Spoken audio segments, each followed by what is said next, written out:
अस्सलाम वालेकुम नाजरीन, वेलकम टू द शो। बात कारोबार की, मैं हूं आपकी मेज़बान नताशा हसीब। नाजरीन, मार्केट के सेंटिमेंट्स की बात करेंगे। आज सेकंड ट्रेडिंग सेशन है और मार्केट के अंदर कुछ एक्टिविटी हम कह सकते हैं आज के दिन रेंज बाउंड देखी गई है। कल के दिन एक पॉजिटिव सेंटिमेंट्स थे, आज भी मार्केट में काफ़ी हद तक बाइंग अपॉर्चुनिटीज़ को ग्रैब किया गया, लेकिन हम कह सकते हैं कि स्टैटिस्टिक्स पे नज़र डालें आप तो थोड़ा सा एक रेंज बाउंड सिचुएशन या फिर हम कह सकते हैं थोड़ा सा कॉशियस स्टांस भी देखा गया है, या फिर हम ये अगर थोड़ा सा अज्यूम करें कि प्रॉफिट टेकिंग को रूल आउट नहीं किया जा सकता तो वो काफ़ी हद तक सही होगा, क्योंकि आज के दिन भी हम कह सकते हैं कि मार्केट के नंबर्स 42,000 के लेवल इंटैक्ट दिखाई देते हैं। इन्वेस्टर्स पार्टिसिपेशन भी है, value is also good. So overall अगर मार्केट को देखें तो आज के दिन एक मिला जुला रुझान मार्केट के अंदर देखा जाता है। सो फर्स्ट सेगमेंट की तरफ चलते हैं।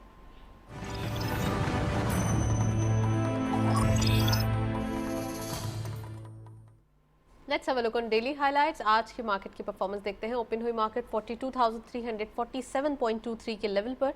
हायर साइड टू मार्केट गई 42,523.51, lower was 42,156.68 and finally closure 42,190.02 का, यानी कि 157.21 का डिक्लाइन आज की मार्केट में देखा गया। टर्नओवर में करंटली 195.4 बिलियन शेयर्स ट्रेड किए गए। कल के मुकाबले पर डिक्लाइन है 31.27 मिलियन शेयर्स का। Value is good 6.24 billion rupees and volume leaders only one script being in green territory. Hascol इस लिस्ट को लीड कर रहे हैं 0.12 के इजाफे के साथ। 6.81 पे क्लोजर, 35.21 मिलियन शेयर्स ट्रेड किए गए। WTL सेकंड स्कॉट पे 0.04 का डिक्लाइन देखा गया। 1.55 पे क्लोजर रहा। 13 मिलियन शेयर्स का कारोबार रहा। और जी टेक BR 0.55 का डिक्लाइन, 0.31 पे क्लोजर, 11.05 मिलियन शेयर्स ट्रेडेड। ये था वॉल्यूम लीडर्स, मार्केट की करंट परफॉर्मेंस। नेक्स्ट सेगमेंट की तरफ चलते हैं।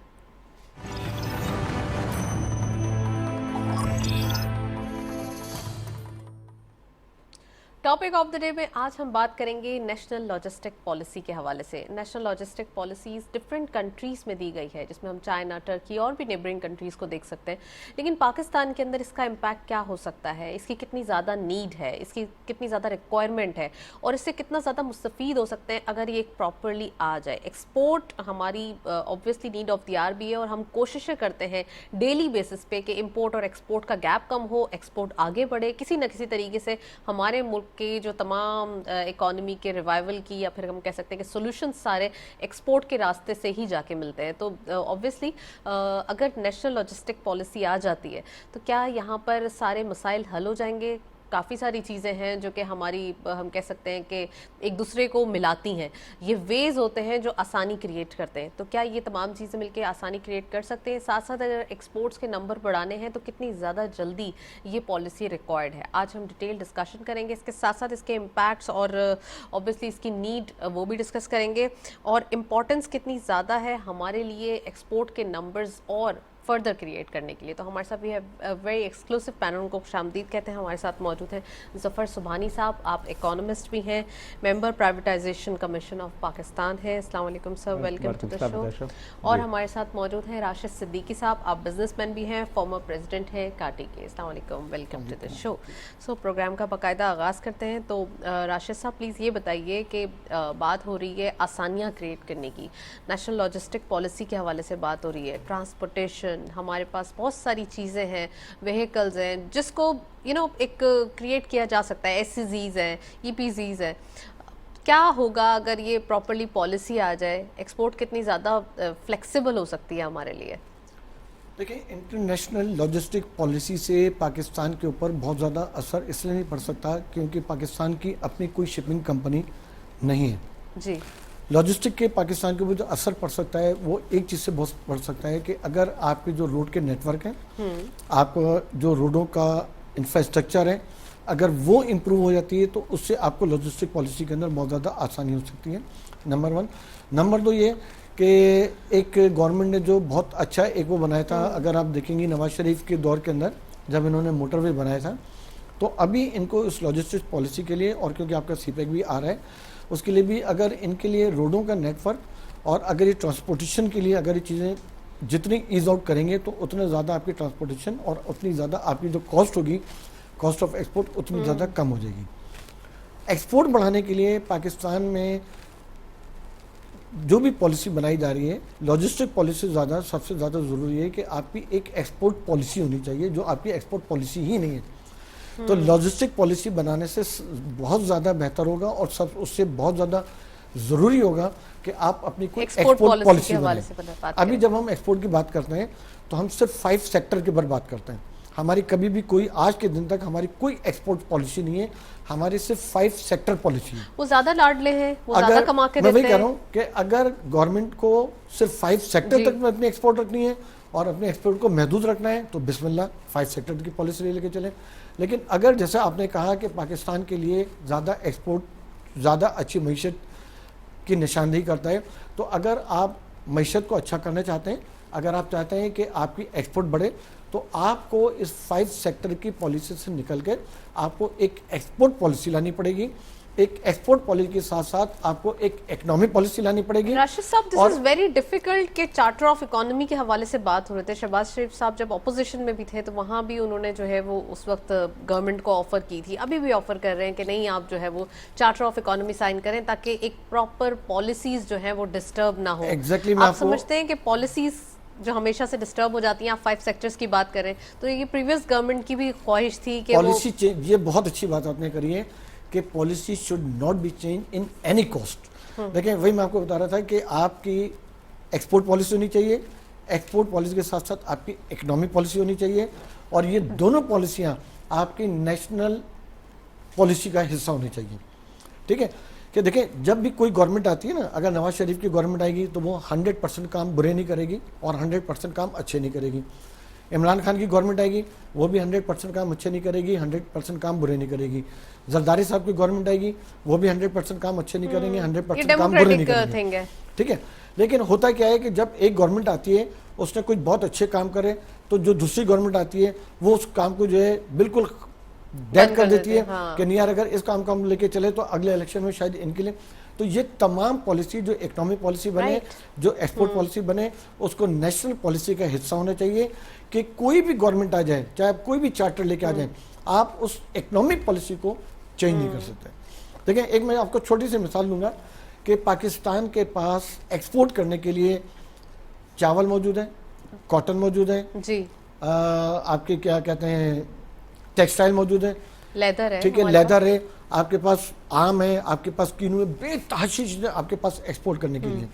ठीक है, इसकी निस्बत आपके बराबर में एक मुल्क है जहां से $1 बिलियन पाकिस्तान आते हैं, $1 बिलियन इंडिया जाते हैं, सिर्फ उसकी अपना एम्प्लॉयमेंट, उनके जो एम्प्लॉयमेंट दी हुई ना हमारे बराबर में जो अरबी ममालिक है, तो वहां से अगर आप हर साल देखें तो $बिलियंस उनके मुल्कों में जाते हैं और उनके पास एक्सपोर्ट करने के लिए कोई चीज़ नहीं है। आज से 25 साल पहले भी उनका धर्म $3.75 का होता था और आज 25 साल बाद भी वो जो धर्म है वो 3.75 का है और उनके पास एक्सपोर्ट करने के लिए कोई चीज़ नहीं है। ठीक है, वो इतना सा मुल्क है, उनके पास टूरिज्म के लिए कोई भी चीज़ नहीं है, जबकि हमारे पास टूरिज्म के लिए अगर आप देखें तो हमारे पास दुनिया के बेहतरीन खंडरात हैं, हमारे पास दुनिया के बेहतरीन पहाड़ हैं, हमारे पास दुनिया के बेहतरीन जंगलात हैं, हमारे पास दुनिया के बेहतरीन दरियाएं, और हमारे पास कमोडिटीज़ में अगर आप उठा लें तो कोई ऐसी नेचुरल चीज़ नहीं जो हमारे पास मौजूद ना हो। ठीक है, और उसके बावजूद भी हमारी जो करेंसी का हशर है वो आपके सामने है कि अगर हम आज रात को सोते हैं तो हमको सुबह नहीं पता कि करेंसी का आज क्या होगा, और सुबह उठते हैं तो 10 बजे बैठ रहे होते हैं, टीवी देख रहे हो तो 11 बजे का नहीं पता होता कि आज डॉलर का क्या होगा। जफर साहब आप प्लीज इसके ऊपर कमेंट करें कि ये काफी डिटेल राशिद साहब ने बताया है, लेकिन यहाँ पे अगर हमारे पास नेशनल लॉजिस्टिक पॉलिसी होती है तो हमारी कॉस्ट कम हो जाएगी। ये सबसे बड़ा एक इजी वे ऐड करूंगा लॉजिस्टिक पॉलिसी के अंदर। एक तो रेलवे का प्रॉपर यूज, आई थिंक कि हम रोड्स का नेटवर्क यूज करते हैं, रेलवे दुनिया के अंदर जो है ना रेलवे का बहुत सही इस्तेमाल होता है। तो हमारे पास रेलवे के अंदर पहले होता था, बहुत पहले की बात है, अब अनफॉर्चुनेटली रेलवे का सिस्टम बिल्कुल पुराना हो गया है। हम वो चाइना के साथ सीपैक के अंदर वो बात कर रहे हैं, लास्ट 4-5 साल से बात कर रहे हैं, बट अनफॉर्चुनेटली हम आगे नहीं पहुंचे। तो रेलवे का अगर हम प्रॉपर यूज़ करेंगे तो हमें हमारा जो प्रेशर आता है आपका रोड्स के ऊपर वो हद तक कम होगा, और कॉस्ट वाइज भी जो है वो रेलवे की अच्छी खासी कम होगी। और दूसरा जो है आपका रिवर का यूजेज है, दुनिया में रिवर को बहुत ज़्यादा यूज़ करते हैं, हमारे पास भी रिवर है जिसको हम यूज़ कर सकते हैं। तो तो उससे हमारी जो कॉस्ट ऑफ बिजनेस जो है, असल बात ये है कि एक्सपोर्ट की बात की राष्ट्रीय साहब ने है, एक्सपोर्ट की बात के अंदर हमारी कॉस्ट ऑफ डूइंग बिजनेस अगर आप कम करें तो उससे हमें एक्सपोर्ट करने में भी हेल्प मिलेगी, और इंपोर्ट के जो हम चीज़ों को इंपोर्ट करते हैं तो अगर हमारी लोकल कॉस्ट कम होगी तो डेफिनेटली हम इंपोर्ट करते हैं। तो दो चीज़ें लॉजिस्टिक पॉलिसी में मैं ऐड करना चाहूँगा, तो हमें यूजेज करना चाहिए आपके रेलवे का, एंड प्लस जो है वो दूसरा यूज रिवर का करना चाहिए लॉजिस्टिक पॉलिसी पे है। एक्सपोर्ट की बात की राशिद साहब ने, अभी तक हम जो हैं हमारी जो फोकस है, अभी भी जो नंबर्स जो लास्ट ईयर ख़त्म हुआ है आपका साल का माली साल, उसमें भी हमारा 64% जो है टेक्सटाइल के ऊपर हमारा दारोमदार है, और हमारे पास रीजन्स भी देखें, हमारे पास यूएस है और हमारे पास यूरोप है, वो 70% 75% हमारी एक्सपोर्ट उन्हीं को होती है आपकी। हमारे पास बहुत सारी नई चीज़ें हैं, अगर हम देखें कि इंजीनियरिंग की चीज़ें हैं, अब कुछ चीज़ों में देखें इकोनॉमीज ऑफ स्केल होती है ना, आप compete नहीं कर सकते हैं जिन कंट्रीज़ के अंदर बहुत ज़्यादा होती है, लाइक चाइना के अंदर आपकी मोटर कार की प्रोडक्शन हो गई तो आप compete नहीं कर सकते हैं। बट बहुत सारी चीज़ें ऐसी हैं जहाँ पे हमारे पड़ोसी मुल्क इंडिया को देख लें, बहुत चीज़ों में आपने स्पेशलाइज कर दिया है, या थाईलैंड की इकोनॉमी देखें, मतलब या मलेशिया की देखें, तो हमें उन चीज़ों के ऊपर अगर हम इतना फोकस करते हैं टेक्सटाइल के ऊपर, आप देखें रिसेशन इस वक्त दुनिया में आया हुआ है, आपका टेक्सटाइल की जो एक्सपोर्ट है, जो ये इस माली साल के अंदर 3 महीने के नंबर्स हैं वो डाउनफॉल आ रहे हैं, और जो लोगों की व्यू है कि हमारे नंबर्स जो है बिटवीन 10 to 15% हमारे एक्सपोर्ट्स के जो है वो कम होंगे टेक्सटाइल के। अगर हमारे पास वाइड बेस्ड हो, हमारे पास डिफरेंट प्रोडक्ट हो, डिफरेंट मार्केट्स हो, अब जैसे फार्मा की मैं बात कर रहा हूँ, एक बोर्ड्स के ऊपर हूँ मैं हूँ फार्मा के अंदर अभी भी बहुत ज़्यादा रूम है कि हम इसको कर सकें।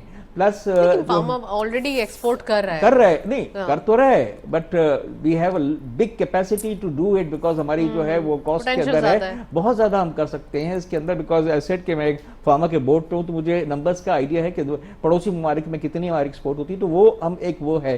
प्लस इंजीनियरिंग की चीज़ें हैं आपकी, और बहुत सारी ऐसी चीज़ें हैं जहाँ पे हम करें तो हमें अपना, क्योंकि असल जो इस वक्त प्रेशर जो हमारा है वो फॉरेन करेंसी का प्रेशर है, जो ये लास्ट जो एक साल गुजरा है अनफॉर्चुनेटली पॉलिटिकल इतनी ज़्यादा जो है डिसरप्शन इसकी वजह से है, वो बिल्कुल ज़्यादा उसका इफेक्ट भी आया है। डॉलर्स हमारे पास अनफॉर्चुनेटली नहीं है, बिकॉज हमारी जो डेट सर्विसिंग है वो हमारी इंक्रीज हो गई है, बिकॉज हमारे लोन्स बढ़ गए over a period of time, and then basically commodity price के ऊपर इम्पैक्ट पड़ा, जो बिकॉज ऑफ रशिया की जो फाइट यूक्रेन से हुई है उसकी वजह से आपकी जो है ऑयल की प्राइस बढ़ी, उसके बाद आरएलएनजी की प्राइस बढ़ी, तो हमारे पास चूंकि 80% हम इंपोर्ट करते हैं आपकी प्रोडक्ट, तो वो उसकी वजह से हम जो है ना अनफॉर्चुनेटली वी कुड नॉट, जो प्रेशर हमारा आया है। देखिए अभी क्या हो रहा है, बिजनेसमैन को एक बिल्कुल लेवल प्लेइंग फील्ड नहीं मिल रही है। अगर हम देखें ऑटो इंडस्ट्री देखें, ऑटो इंडस्ट्री के ऊपर कोटा लगा हुआ है कि एक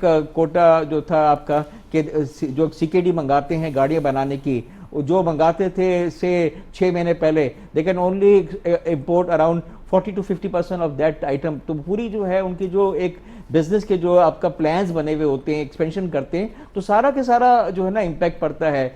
कुछ चीज़ों के ऊपर अभी भी पाबंदी लगी हुई है, वो जैसे एक पर्टिकुलर एचएस कोड में आती है, तो बहुत चीज़ें जो है ना इस वक्त अनफॉर्चुनेटली इकोनॉमी के अंदर because of wrong policies, inconsistent policies, या हम इजी जो करते हैं। आपने ऑटो सेक्टर का जिक्र किया, ऑटो सेक्टर ऑलरेडी एक बर्डन क्रिएट कर रहा था, इंपोर्टेड कार्स जो है वो काफी ज्यादा इशू क्रिएट कर रही थी, इंपोर्ट बिल हमारा बहुत ज्यादा हो गया था, उसको कंट्रोल करना जरूरी था। इन्फ्लेशन के नंबर्स आउट ऑफ कंट्रोल हो रहे थे, इन्फ्लेशन के नंबर्स को कंट्रोल करने के लिए पॉलिसी रेट बढ़ रहा था, बहुत सारी चीजें थी जो एक इंटरकनेक्टेड थी। तो ऑब्वियसली राशिद साहब, मैं आपको इसलिए कहूंगा कि हमने आदत क्यों डाली लोगों की, बात यह है कि हमने देखिए कोई पॉलिसी हमें अपनी जो चादर हमें जितना हमें पता था कि हमारा इनफ्लो डॉलर्स का है, हमें बात चादर की नहीं है, बात यह है कि ये प्रीवियस गवर्नमेंट की पॉलिसी है, बात यह है कि पॉलिसी अच्छी हो तो उसको कंटिन्यू किया जाए, नहीं हो तो उसे नहीं किया जाए। पॉलिसी लास्ट 30 साल से एक ही चल रही है कि नई इंडस्ट्री लगाए। हमें जब पता है कि हमारे पास जो है इंडिया की बड़ी शाइनिंग एग्जाम्पल है, तो इंडिया तकरीबन 1997-98 तक का उनका बिल्कुल ही जो है, I been to India number of time, वो गाड़ियां पुरानी हिंदुस्तान गाड़ियां जो है ना चलती थी। हमने अपनी पॉलिसी में एक क्लैरिटी नहीं हुई कि 2 साल के बाद क्या हुआ। अब फर्नेस ऑयल में एक और बात कर लूं, ऑयल सेक्टर से मेरा ताल्लुक है, पावर सेक्टर से है, फर्नेस ऑयल है आपका। जब 94 में पॉलिसी आई उसके अंदर पावर पॉलिसी के लिए है, आपने इतने फर्नेस ऑयल के आपने जो प्रोजेक्ट्स जो है इतना हाई मार्जिन के इतने हाई प्रॉफिट पे लगा दी, तो उस वक्त जैसे ये इस वक्त जो आपको जब आया तो 2,500 रुपए का पर टन था आपका जो है फर्नेस ऑयल, आज 1,40,000 का है। तो हम जब पॉलिसी बनाते हैं तो हमें एक लॉन्ग टर्म भी देखना चाहिए इसके अंदर। You are unfolding a lot of things at the same time. So Rashid Siddiqui साहब प्लीज कमेंट करें कि इन्होंने इंपोर्टेड कार्स का जो जिक्र किया है और फिर उसके बाद ये कहा है कि उनके ऊपर पाबंदी है, सो इसको जरा एलैबोरेट करें। देखिए इंपोर्टेड कार्स का, देखिए पाकिस्तान में 3 चीज़ें जो है ना वो इस पाकिस्तान को बहुत तकलीफ दे रही हैं। उनमें से एक पेट्रोल की इम्पोर्ट है, दूसरी गाड़ी की इम्पोर्ट है और तीसरी कमोडिटीज़ की इम्पोर्ट है। और ये तीनों चीज़ें पाकिस्तान को इसलिए तकलीफ दे रही हैं कि पाकिस्तान एक 22 करोड़ आवाम का मुल्क है जी, और जहाँ पे मीठा पानी बेतहाशा मौजूद है, ज़मीनें बेहतरीन मौजूद हैं, और उसके बावजूद भी आज हम एडिबल ऑयल इंपोर्ट कर रहे हैं, आज हम सफ़ेद चना इंपोर्ट कर रहे हैं, आज हम दाल चना इंपोर्ट कर रहे हैं, कभी हम गंदम इंपोर्ट कर रहे होते हैं, कभी ये वो तमाम चीज़ें, उसके बाद सब चीज़ों के बाद फ्लड भी आ चुका है। ये वो तमाम चीज़ें जो हम अपने पास वाफर मकदार के अंदर पैदा करके हम अपनी इंपोर्ट को बंद करके और हम इसको एक्सपोर्ट कर सकते हैं, ठीक है। और जिस दिन आपने अपनी कमोडिटी एक्सपोर्ट करना शुरू कर दिया, उस दिन आप अपने टेक्सटाइल के एक्सपोर्ट को भी भूल जाएंगे। नंबर 2, आपको जो तकलीफ देता है वो पेट्रोल की इंपोर्ट तकलीफ दे रही है। पेट्रोल की जो इंपोर्ट तकलीफ दे रही है, इसके ऊपर हमारी गवर्नमेंट ने अभी तक कोई काम नहीं करा। अगर कोई काम करते तो आज आप ये देखें कि मैं आपको कोरंग इंडस्ट्रियल एरिया का एक छोटा सी मिसाल दे रहा हूँ कि वहाँ पे जो रोडें हैं, उन रोडों के ऊपर इन्वेस्टमेंट होगी मुश्किल से 5 करोड़ रुपए अगर आज इन्वेस्ट कर देना तो पूरे कोरंग इंडस्ट्रियल एरिया की रोडें बन जाएंगी। उस 5 करोड़ रुपए की इन्वेस्टमेंट को ना करने की वजह से वहाँ पे जितनी गाड़ियाँ जाती हैं जिनका 20 मिनट का सफ़र है वो 40 मिनट में तय करते हैं, तो 20 मिनट में जो पेट्रोल आप जला रहे हैं वो 20 मिनट आप वो पेट्रोल जला रहे हैं कि जिसको इंपोर्ट करके आप अपने टी बिल्स का सत्यानाश मार रहे हैं। तीसरी बात मैं आपको बताऊँ कि पाकिस्तान शायद दुनिया के चंद एक ऐसे ममालिक में होगा जहाँ पे 22 करोड़ की आवाम होने के बाद, जहाँ पे कोल के बेतहाशा ज़खायर मौजूद होने के बावजूद आज हमारे पास अंडरग्राउंड ट्रेन का सिलसिला नहीं है। जिस दिन आपके पास अंडरग्राउंड ट्रेन का सिलसिला स्टार्ट हो जाएगा, मिनिस्टर साहब ने अभी थर विजिट किया था, गाड़ियों की गोल्ड विजिट करने, देखिए विजिट करने में और किसी चीज को इम्प्लीमेंट करने के, ये तमाम वो चीजें हैं जिनके अंदर आपका पैसा भी जीरो जाएगा। कि अगर आप बाहर में, अगर देखिए इसके अंदर सिर्फ आपको विल चाहिए होगी, आपको सिंसियरिटी चाहिए होगी, मुल्क के साथ सिंसियर अगर आप हैं तो ये आप ब्यूटी सिस्टम पे अगर आज आप चाइना को कह दें, आज आप जापान को कह दें या किसी को भी कहेंगे ना, वो आज आप यहाँ आके पूरा अंडरग्राउंड रेलवे का नेटवर्क बिछाएगा। 10 साल में अपना पैसा पूरा करके 10 साल बाद वो चला जाएगा और 10 साल बाद वो सारी आमदनी आपके पाकिस्तान गवर्नमेंट की होगी। लेकिन उससे आपको फ़ायदा क्या होगा कि आपके इंपोर्ट का बिल गिर जाएगा, और जितनी गाड़ियां आज आप इंपोर्ट कर रहे हैं और जितनी हम लग्जरी के ऊपर जाते जा रहे हैं, हर आने वाले दिन पे एक ऐसा मुल्क जो डिफॉल्ट के दहाने पे खड़ा हो और उसकी रोडों के ऊपर हर आने वाले दिनों पे उसकी जो गाड़ियों के मैयार में बढ़ते चले जा रहे हो, तो इसका मतलब क्या है कि हमने अभी तक अपने मसाइल का सदेबाब करना शुरू नहीं किया है। पूरी दुनिया के अंदर अगर आप उठा के देखें, मैं एक दफ़ा जकार्ता के अंदर सफ़र कर रहा था, तो जब मेरा काम ख़त्म हो गया तो मैं बाली की तरफ जा रहा था, तो मैंने देखा कि उनकी पूरी रोडों के ऊपर जो है वो मार्केटें बंद थी। और तो मैंने उससे पूछा कि ये क्या वजह है, तो बोल रहे हैं कि हम जकार्ता में जितने इंडस्ट्रियल जोन है हम उनको बिजली देते हैं और हफ्ते में 2 दिन हम यहाँ पे बिजली नहीं रखते हैं। तो अभी जितनी तेज़ी से आपका डॉलर फ्लक्चुएट हो रहा था, तो उस वक्त मैंने आप ही के प्रोग्राम में मैंने एक दफ़ा वो किया था और एक चैनल पर और भी मैंने मशवरा दिया था कि इमीडिएटली उनको ये चाहिए था कि आप एक तो टाइम अपना डे लाइट के ऊपर चले जाएँ, ठीक है ना, 1 घंटा 2 घंटा अपने पीछे चले जाएँ, और टाइम के ऊपर अपना जब वो डे लाइट पर आप जाएंगे तो वहाँ से आपकी बिजली की सेविंग हो सकती है। और दूसरा मैंने कहा था कि 2 दिन के लिए आप अपनी तमाम मार्केटों को बंद कर दें या कर्फ्यू लगा दें कि भाई ठीक है, जो मार्केट है वो हफ्ते में 2 दिन नहीं खुलेंगी, क्योंकि आप। लेकिन राशिद साहब, आप जो ये दे रहे हैं डिसीजंस या ये जो आप सॉल्यूशंस बता रहे हैं, सॉल्यूशन तो मैंने आपको ये डिसीजन मैंने उस वक्त दिया था जब आपके पेट्रोल और डॉलर का जो डेफिसिट है ना वो पेट्रोल। चलिए ये सजेशंस अच्छी हैं, लेकिन समटाइम्स ऐसा होता है कि ये जब सजेशंस को इम्प्लीमेंट किया जाता है, सपोज अगर थोड़ा सा पेट्रोलियम प्राइसेस के हवाले से देख लें, और जब स्टार्ट में ये गवर्नमेंट आई और जब देखा कि चलें जी यहाँ पर तो मैस हुआ हुआ है, IMF का जो हमारे पास हम जिस कंडीशंस में थे हमने उसको ही बैकआउट कर दिया, IMF के मुआहदे को ही बैकआउट कर दिया, तो बड़े इश्यूज हो गए थे। उसको जब सेटल डाउन किया और अनपॉपुलर डिसीजंस लिए तो कितना क्रिटिक्स भुगता। अब आप ये बात कर रहे हैं, जो सजेशंस दे रहे हैं आप, अगर ये ले लिए जाते तो कितना ज्यादा इसके ऊपर क्रिटिक्स होता। देखिए मैं आपको वही कह रहा हूँ कि क्रिटिसाइज तो आप कोई भी टॉपिक उठा लें जी, और criticise no, this is next to impossible.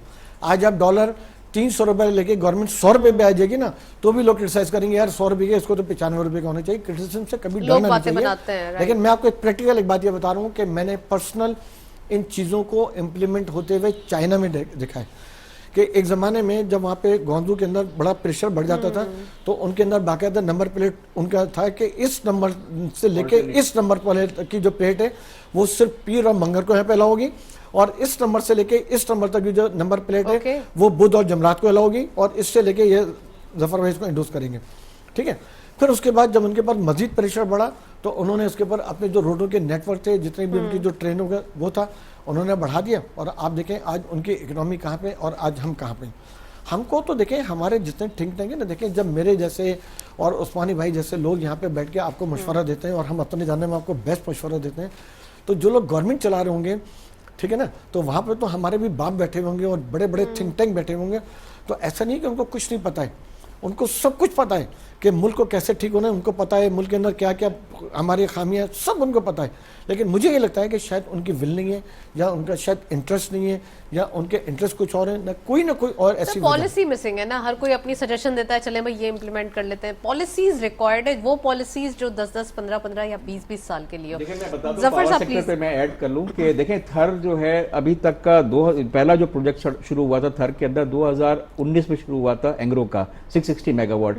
अब जाके हम 1000 मेगावाट पे है, और जो प्लान के हिसाब से बाय दिस टाइम हमें 4000 मेगावाट वहां से चाहिए। और ये सबसे सस्ती बिजली, हाइड्रो अगर छोड़ दें और न्यूक्लियर छोड़ दें तो सबसे सस्ती बिजली है, और जो तकरीबन हाफ है आपका जो बाकी हम फर्नेस ऑयल से कर रहे हैं, इंपोर्टेड कोल के हैं। और अब जो नया जो हमारा जो माइन का हुआ है तो और कम होती जाएंगे, जितना ज्यादा एक्सपेंड करेंगे तो माइन का साइज जो है वो बड़ा होता जाएगा। अब इसमें कोई रॉकेट साइंस नहीं है आपकी कि आपने ये लास्ट 3-4 साल में अनफॉर्चुनेटली जो ये पूरा जो था, बिकॉज चाइनीज अनफॉर्चुनेटली पेमेंट उनको स्लो हुई आपकी, तो जो पूरा प्रोसेस था थर का माइनिंग का, और माइनिंग जब स्लो हुई तो पावर प्रोजेक्ट भी स्लो हो गए। लेकिन न्यू कोल है वो, तो वो बर्न होने में थोड़ा टाइम नहीं। अभी जो लिग्नाइट हमारा जो कोल हमारा थर के अंदर है वो लिग्नाइट कोल है, उसमें तकरीबन 48% मॉइस्चर जो है होता है इसके अंदर। और ये पहले ये था कि सिर्फ माइन माउथ के ऊपर जहां पे ये है, लेकिन अब ये थ्योरी जो है जो हमने, और जो इंडिया की एग्जांपल है, आपका जर्मनी की एग्जांपल है, अब जैसा ये लकी का जो है पोर्ट कासिम के ऊपर प्रोजेक्ट है, तो उसके अंदर कुछ आइटम जो लिग्नाइट ऑयल को कोल है वो वहां से बाहर इंपोर्ट होता है, और कुछ लिग्नाइट कोल जो है यहाँ से जाता है। देखिए कोई चीज जैसे ये आपकी बात कर रहे थे कि 2 दिन छुट्टी रखें या शाम में बंद करें, कोई चीज मुश्किल नहीं है, कोई चीज मुश्किल नहीं है। एक्चुअली हमारे यहाँ कौम के अंदर विल की प्रॉब्लम है कि विल हमारे में नहीं है कोई चीज करने के अंदर। अब टाइम चेंज करें तो इतना मुश्किल होता है, हमारी दुनिया में होता है, तो हमारे मुल्क में कौन सी मुश्किल होती है कि वो कहते हैं कि ये नया टाइम पुराना टाइम, मतलब दिस इज समथिंग स्टुपिडिटी आपकी। आप क्यों नहीं इसको अवेल करते हैं? आप देखें जब गर्मियों में तो पहले हो चुका है 4:30 बजे के करीब 5 बजे के करीब रोशनी आ जाती है इसके अंदर, आपको क्यों नहीं यूज करते हैं इसके अंदर? दुनिया यूज करती है तो आपको क्या मुश्किल होती है? अब कराची की बात जैसे की गाड़ियों की कराची जैसा पहले भी प्रीवियस गवर्नमेंट थी नवाज शरीफ साहब की, जब उन्होंने टाइम करवाया था, परवेज मुशर्रफ के जमाने में जो है ये इंप्लीमेंट हुआ था 2 दफा, एक दफा इंप्लीमेंट हुआ, फिर 1 साल नहीं हुआ, फिर 1 साल हुआ, उसके बाद उन्होंने कहा कि भाई इतनी मुश्किलात है छोड़ दें। मैं बात कर रहा हूँ कराची जैसा बड़ा सिटी है, इतने बड़े सिटी के अंदर अगर हमारे पास जो प्रॉपर सिस्टम जो मेट्रो या जो दुनिया में होता है, अब हर बंदा अपने यहाँ गाड़ी निकाल के बाहर जाता है, ऑल्दो कुछ चीजें आई हैं लास्ट 1-2 साल के अंदर जो काफी नहीं है। हमारे पास 1000 बसें चाहिए आपके अच्छी किस्म की नेक्स्ट 2 इयर्स में, ताकि जो जितने भी जो लोग हैं वो गाड़ियां घर से निकालते हैं, अकेला बंदा गाड़ी में जाता है, गाने सुनता है, ये सुनता है, मतलब why we spending the money on the capital cost, why we spending the money on petrol, कितना ज़या है। आप देखें तो सही रोडों के ऊपर किस तरह होता है, आपका कौन सी चीज मुश्किल है इसके अंदर? आपने भी ट्रेवल किया होगा दुनिया के अंदर, इस तरह थोड़ी होता है आपका। इससे ज्यादा कमर्शियल ट्रांजैक्शन की बात कर रहे हैं हम, तो कमर्शियल ट्रांजैक्शन जैसे कि राशिद साहब ने कहा कि थोड़ा सा अगर रोड्स का स्ट्रक्चर सही हो तो वो इजी हो जाए और टाइम, बहुत ज्यादा टाइम की बचत हो सकती है। वो तो जरूरी है, लेकिन आपका पब्लिक सिस्टम स्ट्रांग होना चाहिए ना, पब्लिक सिस्टम स्ट्रांग होना चाहिए। रेल का जिक्र किया है, अगर बाय ट्रेन ये सिस्टम स्टार्ट हो जाए तो ज्यादा चीप होगा, चीप भी होगा। अब देखें जैसे रेड बसेस जो लगाई है ना, जो लोग ट्रेवल करते हैं इतने खुश हैं इस बस से, बिकॉज वहां पे जो है पीपल्स पब्लिक जो भी उसका नाम है, बिकॉज वो वाईफाई लगा हुआ है, एयर कंडीशनिंग लगी हुई है। There are people who have now not using their car because obviously it is very costly. तकरीबन किराया 50 रुपीज़ का किराया है, और जो उन्होंने कुछ सेक्टर को अभी बढ़ाया 100, बिकॉज बहुत दूर था, तो सही किया बिल्कुल ये। हमें जो है ना हमें सेविंग के करना चाहिए, हमें जो है ना ऑयल की सेविंग करना चाहिए, बिकॉज हमारे पास तो इंपोर्ट करना पड़ेगा ना, इंपोर्ट के पैसे तो हमारे पास है नहीं बेसिकली। तो we need to do a policy बनती भी है, बट रिन्यूएबल्स की बात है। अब देखें ये जो विंड है और सोलर है, हम बहुत स्लो चले हैं इसके अंदर। अब जाके ये प्रोजेक्ट जो है तकरीबन 12-13 प्रोजेक्ट बन रहे हैं, but we are still very slow. Oil की प्राइस गिर गई तो उन्होंने कहा नहीं ये प्रोजेक्ट सारे छोड़ दो। एक पीरियड आया था कि ऑयल की प्राइस बहुत नीचे आ गई थी, तो ये जितने प्रोजेक्ट थे, नहीं उससे पहले की बात कर रहा हूँ, 2015, 16, 17 की बात है, तो ये सारे प्रोजेक्ट जो है उनको ट्रांसमिशन लाइन ही नहीं मिल रही थी आपकी। उन्होंने कहा क्योंकि इसमें ये होता है कि जैसा आपका सोलर का है, अगर वो 50 मेगावाट का सोलर प्रोजेक्ट है तो उसकी जो आपके इफेक्टिव जो है वो 20 मेगावाट मिलती है। लेकिन आपको सस्ता दौर तो नहीं आया होगा जितना कोविड के अंदर ऑयल प्राइसेस सस्ते हो गए थे। राशिद साहब please do comment on that कि हमें अपॉर्चुनिटीज से भी फायदा उठाना होगा। पाकिस्तान के पास इतने सारे जितनी चीजें पाकिस्तान के पास मौजूद है ना एनर्जी पैदा करने के लिए, उतनी शायद पूरी दुनिया में कहीं नहीं होगी। जितना सूरज हमारे यहाँ निकलता है उतना सूरज शायद दुनिया में कम जगहों पर निकलता होगा। ठीक है, हम अभी तक सोलर का फायदा नहीं उठा रहे। हमारी जितनी बड़ी कोस्टल की बेल्ट है, इतनी बड़ी कोस्टल बेल्ट शायद दुनिया में कम होगी। उस कोस्टल बेल्ट का हम एडवांटेज बिजली पैदा करने के लिए हम वो नहीं उठा रहे हैं। हमारे पास जो विंड पावर की जितनी हमारे पास जितने कोस्टल एरियाज हैं जहाँ पे जो हमारी जितनी हवाएं बेहतरीन किस्म की, अगर हम विंड पावर लगाएं तो वहाँ से हम बिजली पैदा कर सकते हैं, हम वो भी नहीं कर रहे हैं। हम सिर्फ और सिर्फ पेट्रोल इंपोर्ट कर रहे हैं, और पेट्रोल भी हम क्या करते हैं कि हम रॉ पेट्रोल को इंपोर्ट करते हैं। जब आप रॉ पेट्रोल इंपोर्ट करते हैं तो उसके अंदर से जो बिटुमेन निकलते हैं और जो दूसरी उसके वो निकलते हैं, उससे आपका जो किराया होता है ना वो भी पूरा नहीं हो रहा होता है। ठीक है, तो जब आप इतना बड़ा डॉलर का देके और रॉ मटेरियल मंगा के और जब बिटुमेन जैसी चीज़ों को निकाल के आप पीनट के दाम पे फरोख्त कर होते हैं, तो इन चीज़ों पे आपको देखना होगा कि हम अपने इम्पोर्ट बिल को कैसे कम कर सकते हैं। पेट्रोल के हमको देखना होगा कि हम अपनी गाड़ियों की खपत को कैसे कम कर सकते हैं। ये सारी वो चीज़ें जो अभी सबानी बानी में बताया कि हम अपने दरिया को इस्तेमाल कर सकते हैं, हम अपने रोडों के नेटवर्क को अगर हम कोल के ऊपर उसके ऊपर चले जाएं, और अगर हम राशिद साहब हम प्राइम मिनिस्टर साहब सऊदी अरब के विजिट पे गए हुए, वहाँ पे उन्होंने सऊदी किंग को भी पेशकश करनी है पाकिस्तान में इन्वेस्टमेंट के पॉइंट ऑफ व्यू से। आप समझते हैं कि $12 बिलियन की रिफाइनरी के प्रोजेक्ट्स के हवाले से बातचीत चल रही है, कितना इंपॉर्टेंट होगा अगर इस टाइप की कोई रिफाइनरी या फिर कोई इन्वेस्टमेंट हो जाती है? देखिए, मैं आपके तवज्जुह से एक मैसेज देना चाहूँगा, वही देना चाहूँगा कि अभी जफ़र भाई ने एक बात बताया, सुबानी भाई ने, कि हम अभी तक जितनी एक्सपोर्ट कर रहे हैं वो सिर्फ और सिर्फ अमेरिका और उसके एलाइज को कर रहे हैं। हम अमेरिका को बड़ा बुरा भला कह रहे होते हैं, लेकिन आज के दिन तक जब से पाकिस्तान बनाए हमको जो एक्सपोर्ट मार्केट दिए वो सिर्फ और सिर्फ अमेरिका और उसके एलाइज ने दिए। अब जब प्राइम मिनिस्टर साहब वहाँ पे गए हुए और जब फॉरेन इन्वेस्टमेंट की बात कर रहे हैं ना, तो वहाँ पे उनसे एक्सपोर्ट मार्केट की भी बात करनी चाहिए। उनको बजाय 2 बिलियन का उधार लेने के लिए कि हाँ जी आप 2 बिलियन हमारा विजिट भी एक्सपेक्टेड है ना नवंबर की एंड ऑफ द बजाय उसके कि आप उनसे मांगेंगे जी आप $2 बिलियन हमको बैंक में रखने के लिए दे दें या $3 बिलियन बैंक में रखने के लिए दे दें, आप उनसे $2 बिलियन $3 बिलियन का बिजनेस मांगे। एग्जैक्टली। चलिए सर, मैं यहाँ आपको पॉज करूंगी। जुबैर तुफैल साहब ने हमें ज्वाइन किया है, आप फॉर्मर प्रेसिडेंट है FPCCI के और इंडस्ट्रियलिस्ट भी हैं। अस्सलाम वालेकुम sir, welcome to the show.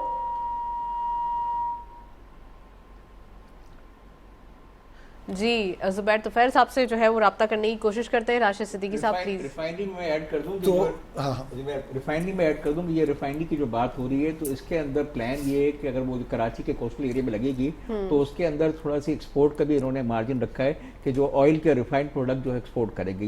ये मैंने जो है ना खबर पड़ी है कि रिफाइनरी के अंदर वो कैपेसिटी होगी कि वो जो एक्सपोर्टेबल आइटम बना सके। राइट। तो अभी हम जो बात कर रहे थे जी, ये इसकी ट्रिप फॉर सऊदी अरब के अंदर, हाँ, इस सऊदी अरब की ट्रिप के ऊपर उनको चाहिए कि उनसे बिजनेस मांगे। देखें, एक बंदा जब उम्रा करके आता है या हज करके आता है तो उसको 40 बंदे एयरपोर्ट पे लेने के लिए गए होते हैं।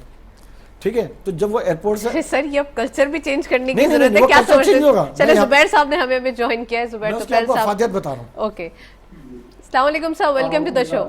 वालेकुम अस्सलाम। जी जुबैर साहब, प्लीज ये बताइए कि नेशनल लॉजिस्टिक पॉलिसी के हवाले से बात कर रहे हैं, इम्पोर्टेंट है, किसी भी कंट्री के लिए इम्पोर्टेंट होती है, कितने कंट्रीज ने अडॉप्ट कर ली है, इंटरनेशनल पॉलिसीज भी है। हेलो जी जुबैर तफैल साहब। फरमाइए। हेलो, आप कंटिन्यू करें। जी, तो नेशनल लॉजिस्टिक पॉलिसी के हवाले से बात करें सर, क्या समझते हैं पाकिस्तान के लिए कितना इम्पोर्टेंट होगी?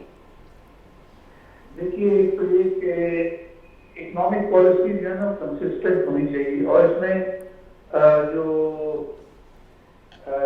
लॉजिस्टिक्स है इसकी बहुत बड़ी इंपॉर्टेंस है, क्योंकि अगर आपकी लॉजिस्टिक्स जो है वो जो है स्टेबल हो तो आपकी इकोनॉमी सब सही चलती है और चीज़ों की मूवमेंट और सारी चीज़ें बेहतर होती हैं। लेकिन हमारे यहाँ अनफॉर्चुनेटली अभी तक कोशिश तो होती है, ज़बानी बातें भी होती हैं, लेकिन वो उसके ऊपर इतना अमल दरामद नहीं होता कि जितना होना चाहिए।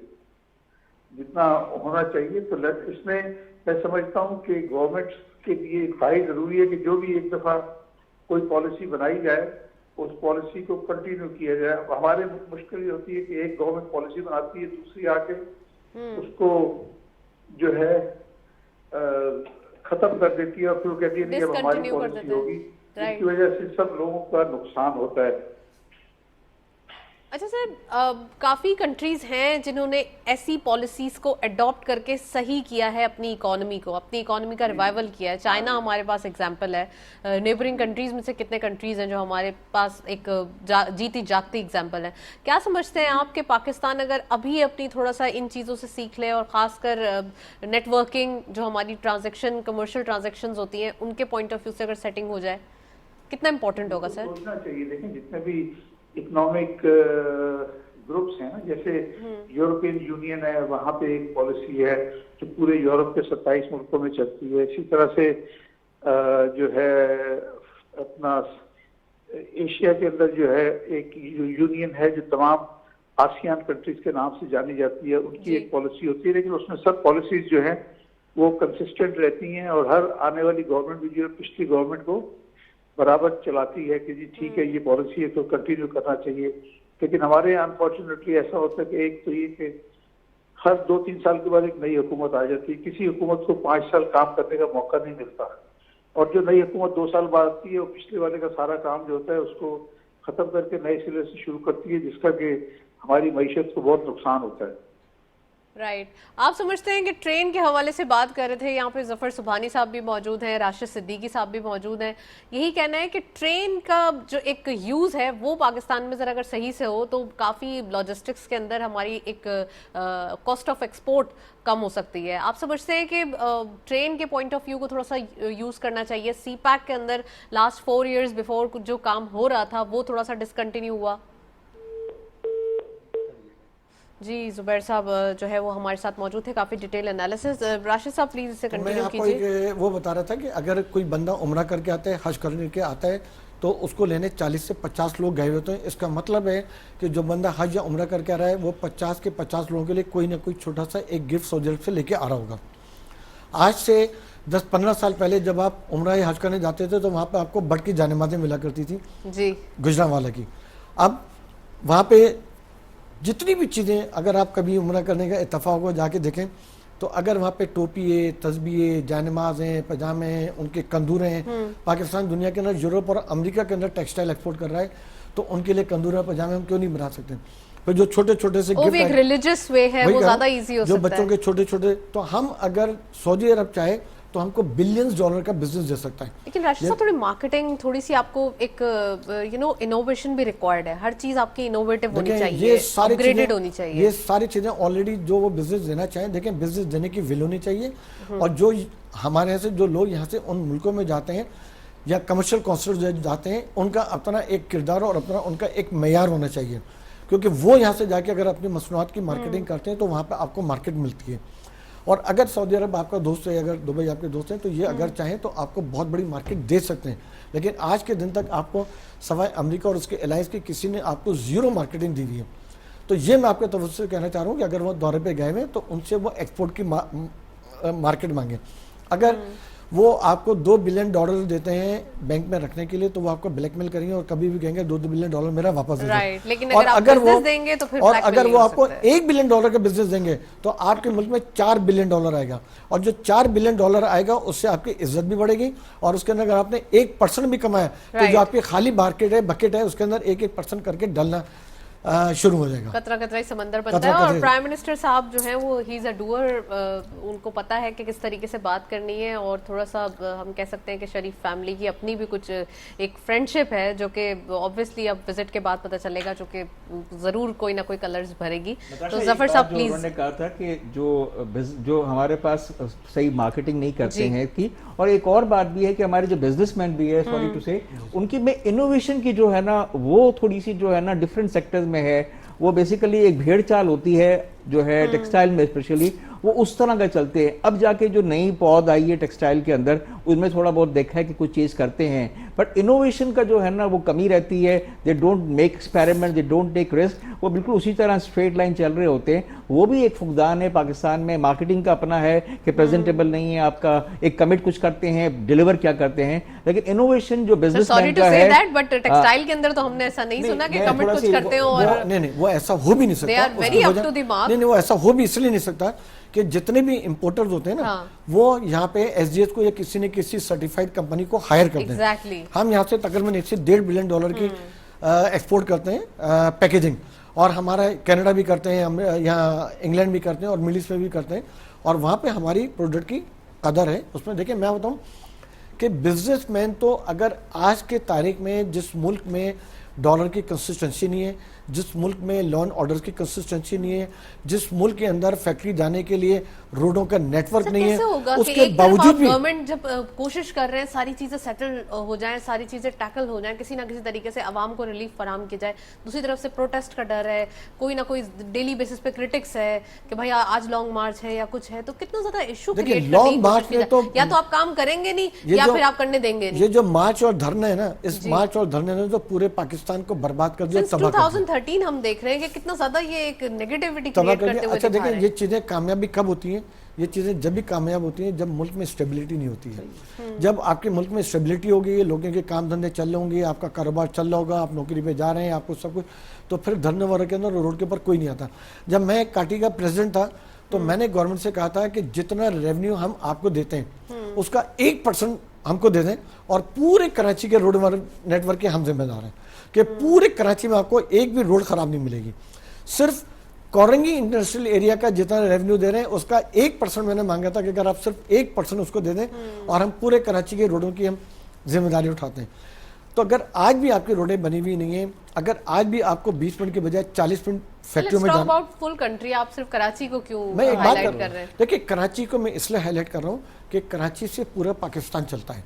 कराची वो मुल्क है, कराची वो शहर है जिससे चीचा वतनी का भी बंदा पैसा कमा रहा है, जिससे मियाँ चुन्नू का भी बंदा पैसा कमा रहा है, जिससे सिंध के इंटरनेट के भी लोग पैसा कमा रहे हैं, जो पूरे पाकिस्तान के अंदर जो खुशहाली आती है ना। देखें, जब कराची का बिजनेस फ्लोरिश कर रहा था, जब कराची को रोशनियों का शहर कहा जाता था, जब कराची के अंदर लोग आने के लिए अपने लिए प्राइड महसूस क्या करते थे, तो उस वक्त पूरे पाकिस्तान में जितनी तरक्की हो रही थी और पूरे पाकिस्तान जितना फ्लोरिश हो रहा था, अगर आज आप उठा के देखेंगे तो पूरा पाकिस्तान इतना फ्लोरिश नहीं कर रहा।